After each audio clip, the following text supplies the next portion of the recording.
Fala, meu lindo!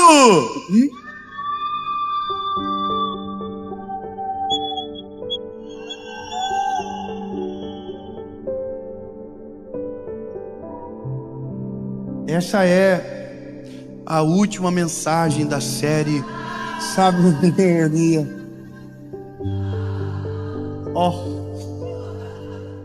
Eu quero muito que você fique comigo até o final, mas pode ter certeza, nessa altura do campeonato, já deve ter uma série nova nascendo e Deus tem algo novo para você.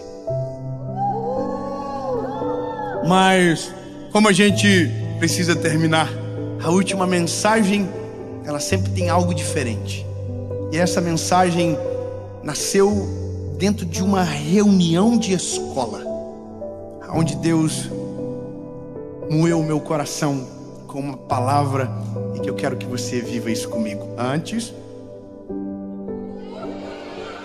curte o vídeo, comenta, compartilha, manda para todo mundo, se inscreve no canal, é rapidinho, você aperta o botão, se inscreve, ativa o sininho. Nós estamos chegando a 10 milhões de inscritos, que Deus nos ajude, nós vamos chegar.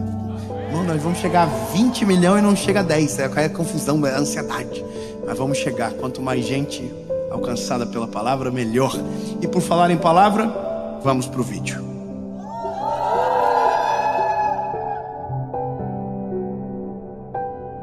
Atos, capítulo 3.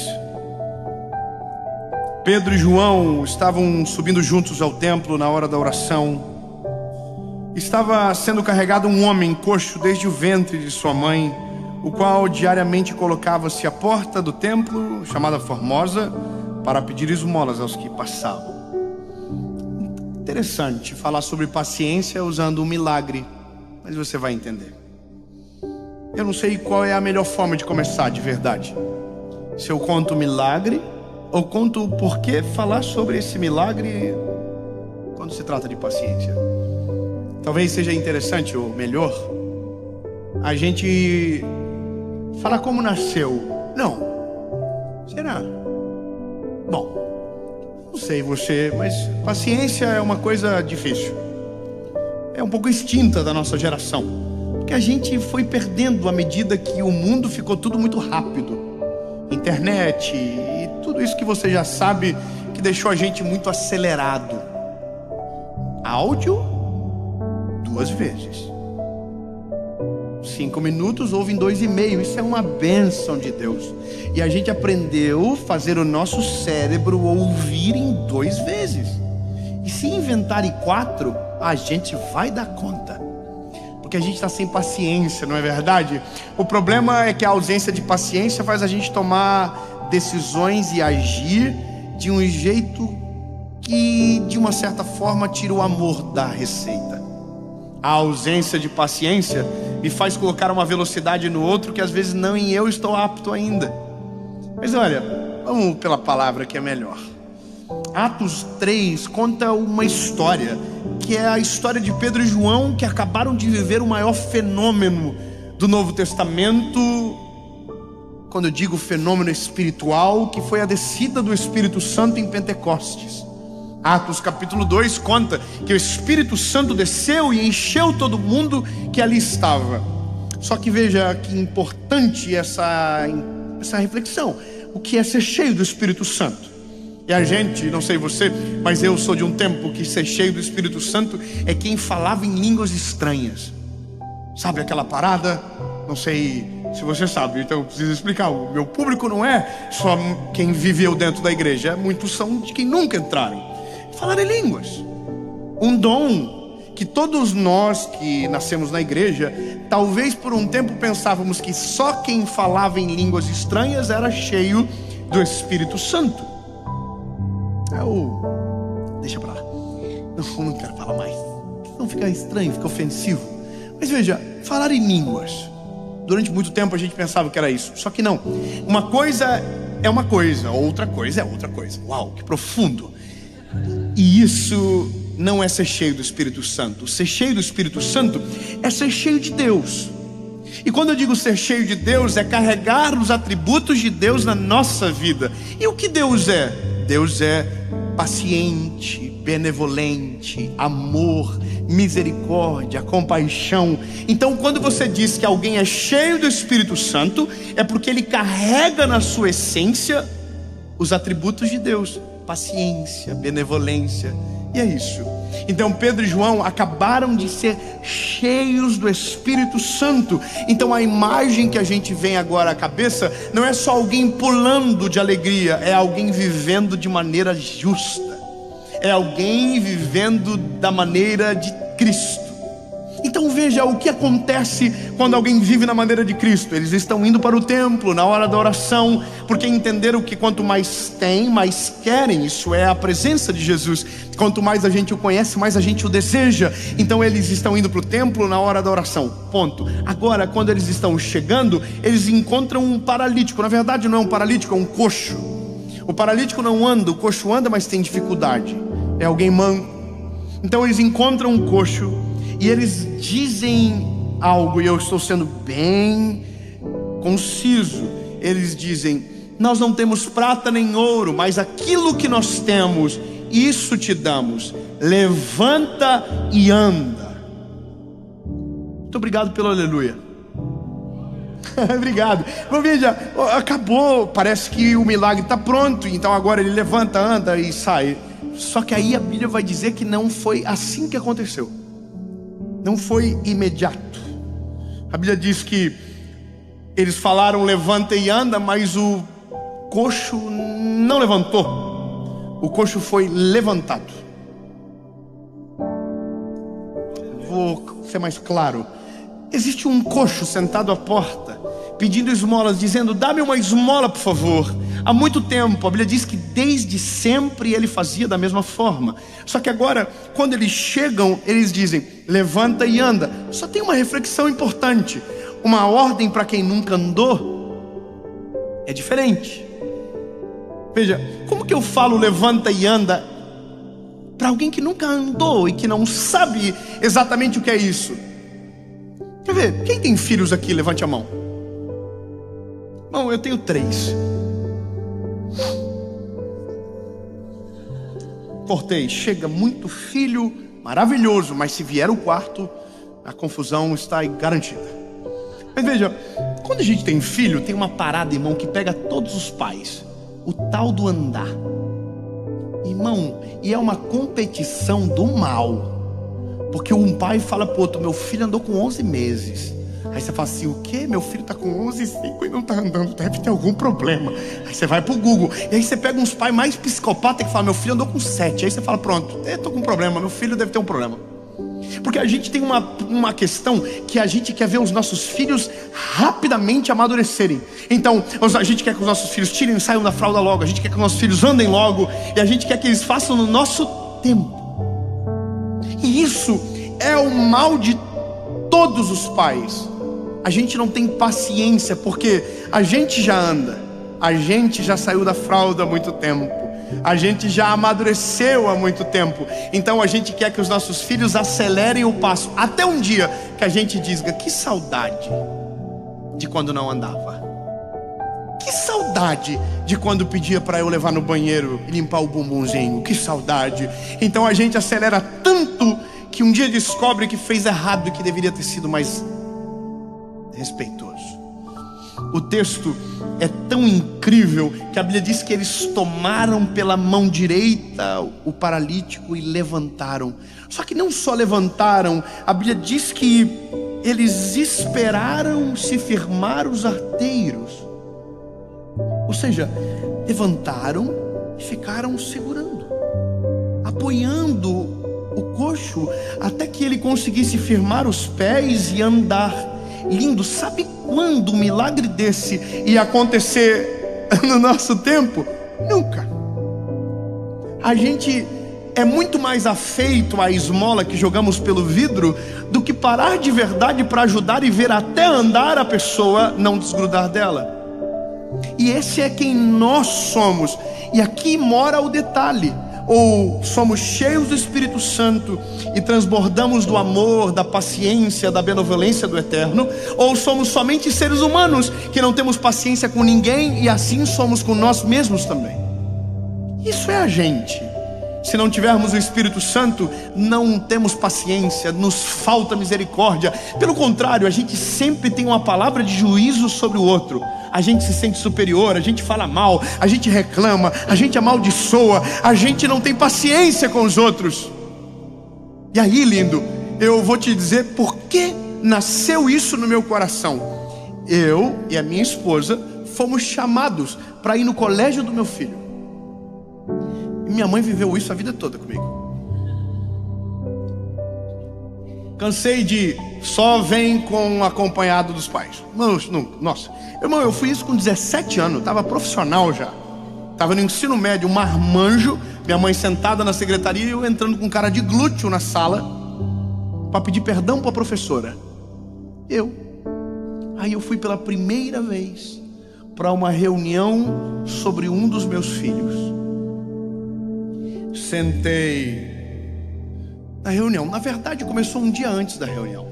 Um dia antes da reunião, um professor me abordou e falou: precisamos falar sobre ele. E aí ele falou: vamos marcar uma reunião. Eu, como não tenho paciência, falei: me fala agora, me dá um release, me fala, por favor, alguma coisa, senão eu vou morrer, eu não vou nem dormir. E aí o professor falou para mim: não, é porque ele está com um pouquinho de déficit de aprendizagem. Ele não está prestando atenção, ou às vezes presta e parece que não capta. E eu estou ouvindo. E ele falou mais, ele falou: e às vezes ele está brigando com os amiguinhos. E não é que a gente às vezes não vê, mas aí os amiguinhos dizem, a gente não sabe o que está acontecendo, se ele está ficando nervoso por alguma coisa. E aí, irmão, eu já estava assim, ó, olhando para o carro, vendo ele lá. E ele já mudou o semblantezinho dele na hora. E aí no dia não foi só de um, foi de dois, irmão. Os dois estavam com a pá virada no dia. Veio reclamação do outro também. E aí eu entrei no carro, o mais novinho falou: o que foi, pai? Eu falei: nós vamos falar quando chegar em casa. Irmão, eu gerei um pavor neles. Então a gente chegou em casa, eu já chamei o pequenininho, falei: seguinte, aconteceu isso. E falei: você está de castigo. Tirei tudo que não era para tirar naquele dia, já tirei também. E aí chamei o outro mais velho e falei: isso, aquilo. Tirei o iPad, ninguém vai ter mais tela agora durante o dia. Acabou o desenho, acabou tudo. E irmão, e aí fui para a reunião no outro dia. Não tinha nem acontecido a reunião não. E aí eu cheguei na reunião, e aí tinha uma mulher muito preparada, que começou a contar o que estava acontecendo. E aí, irmão, eu estava assim, ó, preciso falar o que eu fiz. Mas daí eu pensei: não vou falar o que eu fiz, vou falar o que eu vou fazer. Pegou? Aí, irmão, ela contou tudo, eu falei: eu sei o que eu vou fazer. E aí comecei a falar o que eu fiz, dizendo que ia fazer, entendeu? E aí, irmão, ela só fez assim, ó: não faz isso não.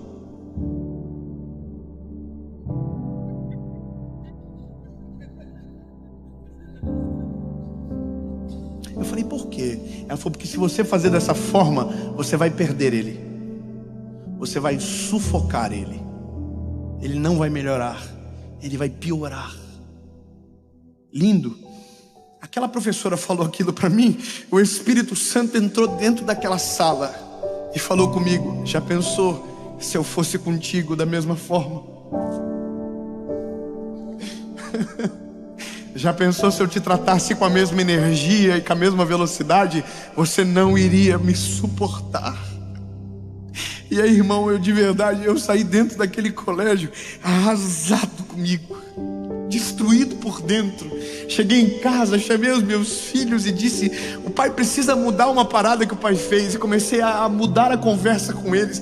Mas naquele dia Deus me fez me lembrar desse coxo, que não precisava sair correndo, porque nunca havia andado. Então ele tem gente cheia do Espírito Santo que tem paciência para esperar ele amadurecer as pernas, criar força nos músculos, para então poder andar. E glória a Deus, que Deus não é da mesma maneira que a gente. Deus é o único que conhece todas as nossas falhas, todos os nossos pecados, todos os nossos segredos, todos todos e mesmo assim escolheu nos amar. Da mesma maneira, sabendo tudo, nos amou de maneira inteira e completa. E não só amou com palavras, mas entregou o Filho na cruz do Calvário para salvar eu e você. E isso é o verdadeiro amor. Paciente porque sabe esperar a hora certa de chegar, benevolente porque perdoa, apaga passado, misericordioso porque a gente não merece, mesmo assim faz. Já pensou se Deus fosse comigo e com você da mesma velocidade que nós somos com os outros? Não estaríamos aqui. E aí eu entrei numa crise na minha vida com Deus e comecei a me lembrar de quem eu sou e o que já fiz. Me lembrei de tanta coisa e comecei a imaginar se eu fosse o Deus dos céus, o castigo que eu estaria não teria saído até hoje. Eu já teria desistido de mim há bastante tempo, porque eu sei quem eu sou.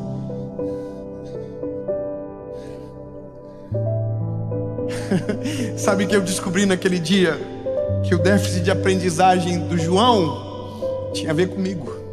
Não tinha a ver com ele, tinha a ver comigo. Eu conversei com ele de um jeito que não tinha nunca conversado.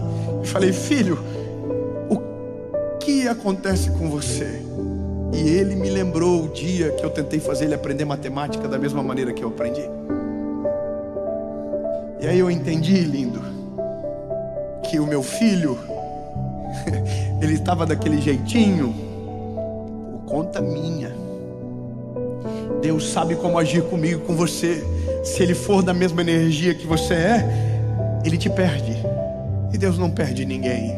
Deus é amoroso, misericordioso. E eu sei que isso tem um grande risco de falar para você, de você ficar folgado. Mas lindo, eu vou ser claro com você.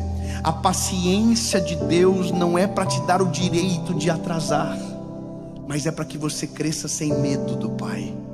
A paciência de Deus não é aquilo que te dá o direito de fazer do jeito que você quer e Ele vai ficar esperando do jeito que Ele está. Não, não, não, não. A paciência de Deus é aquele que dá o tempo para você crescer, amadurecer e florescer, sem interromper as etapas e sem te fazer acelerar antes do tempo, sem te fazer andar antes de te deixar cair, para aprender a suportar as quedas. O Deus que a gente serve é paciente para respeitar todos os nossos processos. Lindo, eu sou o que sou hoje porque sou o acúmulo de histórias que Deus me deixou viver. Deus me deixou cair, Deus me deixou deslizar, Deus me deixou perder, Deus me deixou decidir errado. Deus foi paciente, então eu sou o acúmulo das histórias que carrego. Se Deus não deixasse, seria superficial, não teria estrutura para suportar algumas coisas. Então Deus exerce paciência, deixa a gente suportar a crise das nossas escolhas, para nos ter mais forte e caminhando com saúde. A gente perde a noção do que Deus é, porque não somos o reflexo do Pai que Ele é. E esse é o problema nosso. A palavra Pai, ela é confusa, porque todos nós tivemos um tipo de paternidade diferente. Uns, os pais foram mais presentes, outros mais ausentes, uns mais violentos, outros mais calmos, mas todos nós tivemos pais que foram falhos. E eu quero que você entenda que o dia que você for pai, se ainda não o for, você será falho em alguma coisa. Nós não somos perfeitos. Então, quando falamos da paternidade de Deus, pensando que nele existe falhas, nós estamos errados, porque o amor dele é diferente. A maneira dele proceder é diferente. Ele não corre na nossa direção para nos castigar, ele corre para nos pegar no colo. Ele não corre na nossa direção para nos machucar, ele corre para sarar as nossas feridas. Ele não vai na nossa direção para nos ameaçar e colocar contra a parede. Não, ele vai para nos perdoar, para nos dar um novo caminho, para restaurar as nossas forças, para aliviar o nosso cansaço. E esse é o problema. A gente se assusta porque se fosse nós no lugar dele seria diferente. E por isso tem tanta tanta gente vivendo oprimida e sufocada no mundo, porque pensa que Deus age com ele da mesma maneira que ele age com os outros, e não é assim. Deus é paciente. Deus tem paciência com você. Deus teve paciência comigo. Deus esperou eu tomar vergonha na cara 19 anos da minha vida, e depois que tomei vergonha, tive que tomar mais vergonhas, e até hoje Deus está esperando coisas que eu preciso amadurecer urgente, e que ainda não amadureci. Deus está aí, estou te esperando, meu lindinho. Bora, continua crescendo, continua amadurecendo, continua dependendo de mim. Crescer e amadurecer não significa perder a dependência, pelo contrário, me faz subir todas as vezes para pregar com temor no coração, dizendo: Jesus, eu ainda preciso de ti. Eu não vou crescer o suficiente a ponto de viver longe da tua presença. Senhor, eu preciso todos os dias e cada dia mais. Mas Deus espera. Lindo. Eu sei que todos nós aqui temos as nossas histórias, mas eu vou te falar uma parada: alivie a pressão que você carrega. Ô, meu irmãozinho mais novo, bebê da família, bebê da casa, que acabou de chegar agora na presença de Jesus, de boa, você não precisa ter a mesma intensidade de que alguém que caminhou mais tempo do que você. E relaxa, deixa os irmãos mais velhos para lá. Sabe qual que é o nosso problema às vezes? É porque o pai é paciente e os irmãos são revoltados. Você já viu? O pai nos espera e os irmãos não deixam a gente não. Irmão, eu sou um evangelista. Meu povo, minha galera, é muita gente que começou agora, que acabou de conhecer Jesus, chegaram agora no time, acabaram de conhecer Jesus, mas ainda estão tudo perdido. Tem uns que fazem umas coisas que só Jesus. Eu sou da galera, irmão, que faz tanta coisa que... Ai, meu Deus do céu. E tem gente que vem brigar comigo. Olha aí, ó, tá vendo? Te acompanha, mas faz umas bandidagens aí, ó. O povo gosta de confusão, irmão. O povo não tem paciência com os irmãos mais novos, não. Aí os irmãos mais velhos estão atormentando, e o pai está dizendo assim: deixa ele crescer em paz. Eu não vou fazer ele andar agora, deixa. Imagina, é igual eu chegar para os meus filhos e dizer: você vai ter que andar agora, acabou de nascer, não tem nem dente na boca. Tão lindo, alivia a pressão e deixa Jesus trabalhar dentro de você do jeitinho dele. Eu não estou falando que você pode pecar, lindo, claro que não, bobão. Ai, porque não pode. Mas se você tropeçar, ele não vai correr para te ferir, ele quer te perdoar. Ele quer trazer você para perto, ele não quer expulsar você de casa. Eu vi um vídeo esses dias que eu apavorei. Chega pro teu filho e diz que você vai mandar ele para fora. Não vou mandar. É ele que vai amadurecer e querer sair. Eu não expulso o filho de casa. O Deus que a gente serve não expulsa o filho de casa. Sabe qual é a loucura? Ah, porque vai ficar velho e não vai sair. Não, irmão. Quem amadurece com saúde vai embora de sozinho. Na presença de Deus é diferente. Não é que vai embora, fica para sempre com o Pai, mas consegue construir a sua vida em sabedoria e com decisões firmes e posicionadas na essência que Deus deu. Mas eu não expulso o filho de casa. Esse é um negócio. A gente precisa tirar rapidamente essa loucura que a gente carrega nessa paternidade que precisa ser trabalhada em um Deus que a paternidade é perfeita. Cheguei pro João, cheguei pro Noah. Eu tenho, irmão, quando você tem filho, não sei se você tem, eu tenho 3. Um é diferente do outro. Um é um jeitinho diferente do outro. Se eu for pesado com um, é diferente. Eu não sei nem explicar, irmão, porque a gente, quando é pai, engole tudo aquilo que a gente falou dos outros. É incrível. Ai, meu filho não vai chorar, coitado de você. Ai, meu filho não vai fazer pedido, coitado. Oh, coitado. Tudo que a gente fala do filho dos outros, irmão, a gente vai engolir em seco. Confia. Hashtag confia. E aí, um dia você descobre que cada filho tem o seu tempo, que cada um cresce de um jeito. Lindo, você é igual e Deus é perfeito para saber disso tudo. Meu lindo, talvez você está casado com uma mulher, ou minha linda, você casou com um homem que acabou de conhecer Jesus. Não exija dele a mesma velocidade de amadurecimento seu. Ô irmão, não seja o irmão mais velho de alguém que fica atormentando a vida do outro. Deixa ele crescer com maturidade e sabedoria. Deixa ele crescer com calma. Não tenta expor ele a perigo antes da hora. Não tente colocá-lo à prova antes do tempo. Deixa ele crescer em paz. Sabe, eu preciso falar isso para o mundo ouvir.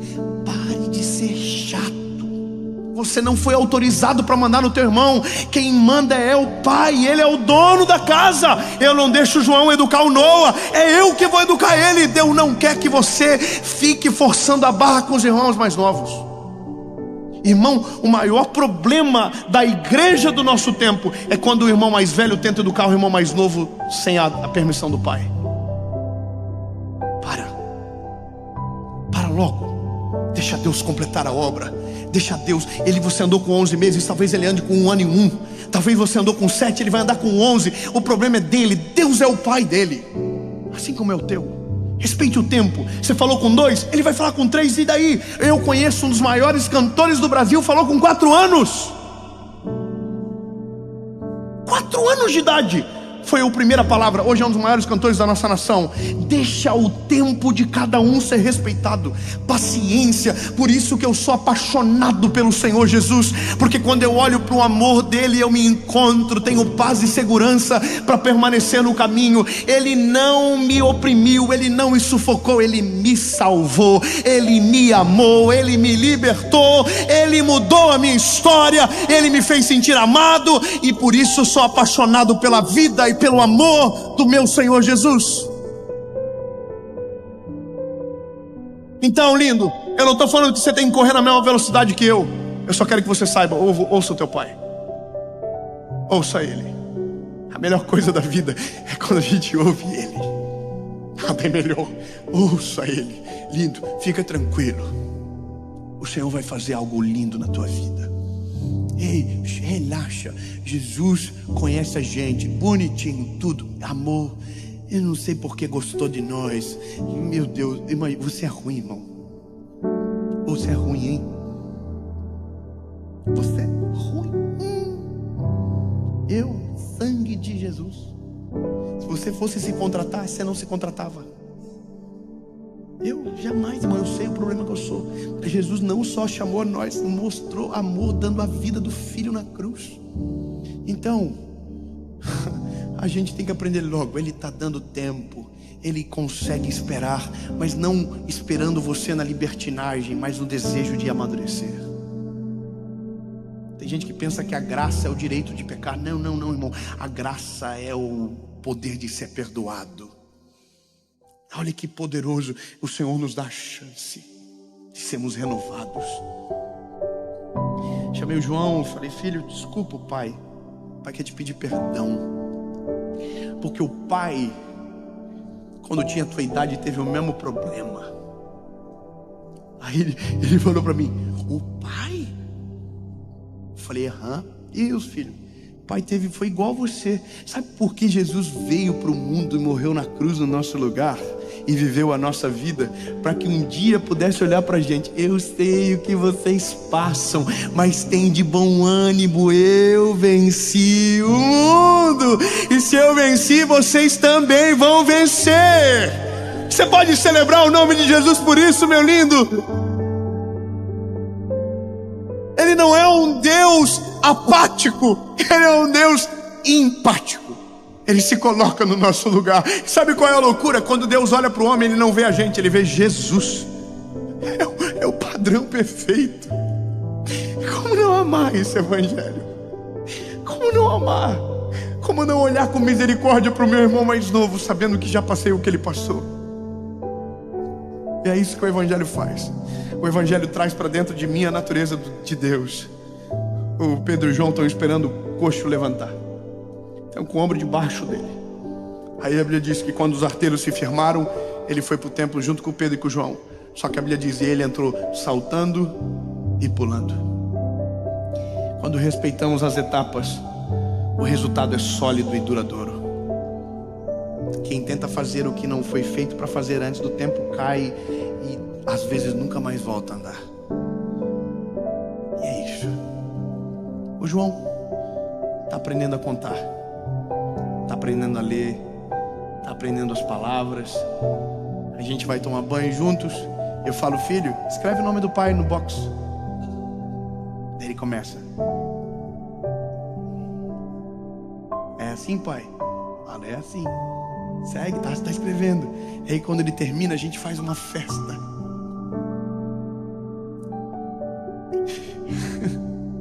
E aí eu fico imaginando o Senhor comigo, Deus comigo e com você. A gente está caído, está vivendo distante dele, e aí a gente volta e diz, me dá chance, me dá chance. Deus diz, eu dou, claro, vamos. E aí você volta, o que acontece? Com uma festa. Aí você acerta um dia, ele diz, é o meu filho. É isso que é o amor do Evangelho, é o amor de Jesus por mim e você. É meu filho. Acertou um dia, acertou outro dia, acertou de novo. Aquele ponto não volta mais. Ele já decorou e aprendeu de verdade. Jesus é assim com a gente, Jesus é assim com você. Então, bebê, tem uma ótima notícia.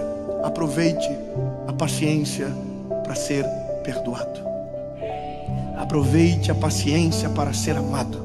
Aproveite a paciência para amadurecer com saúde e de maneira sustentável. Aproveite a paciência para decidir. E eu tenho uma pergunta, e dessa maneira termino a série. Você que nunca entregou a sua vida para Jesus, Ele teve paciência para te esperar até agora. Chegou a hora, meu lindo. Mas eu acredito em tudo. Então esse é o problema. Quando você conhece Jesus, você descobre, não precisa de mais nada. Entregue o seu coraçãozinho para Ele. Foi embora, desistiu, o paizinho te trouxe de volta. Então volta para Ele. Volta para casa, bebê. Você não foi feito para viver longe da presença do Pai. Não é sobre a casa, é sobre o Pai que é o dono da casa. Volte para Ele. 2 perguntas e uma resposta, e é você que decide. Tenho que mudar muito? Não, Ele tem paciência para te receber do jeitinho que você é, e tem poder para mudar tudo que em você é. Poder, amor para te transformar de dentro para fora. Mas só você que decide, porque o convite está pronto. Eu estou à porta e bato. Aquele que ouvir a minha voz e abrir a porta, eu entrarei e farei morada. Olha como é paciente. Ele é o dono da porta, da casa, do morador da casa. E mesmo assim, bate na porta. A decisão é sua. A decisão é sua. Eu vou contar até 3. Se a sua decisão for sim, você levanta a mão e a gente vai fazer a maior festa que esse lugar já viu. 1, 2, 3. Levante a mão se você está tomando essa decisão.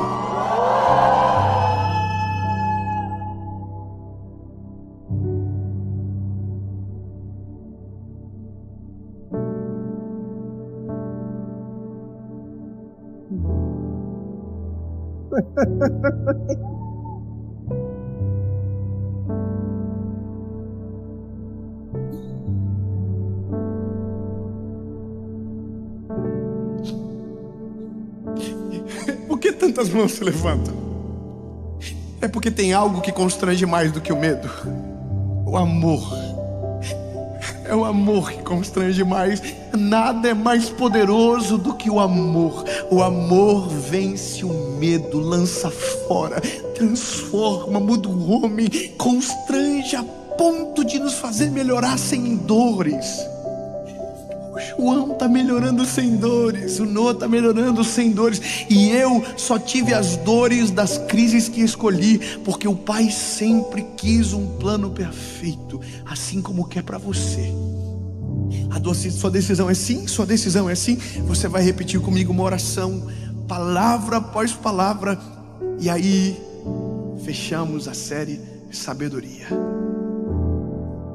Diga comigo: Senhor Jesus, eu reconheço que sou falho e pecador. Me perdoa pelos meus pecados. Apaga o meu passado e escreve uma nova história. Eu nunca mais serei o mesmo. A partir de hoje, eu sou propriedade única e exclusiva sua, em nome de Jesus.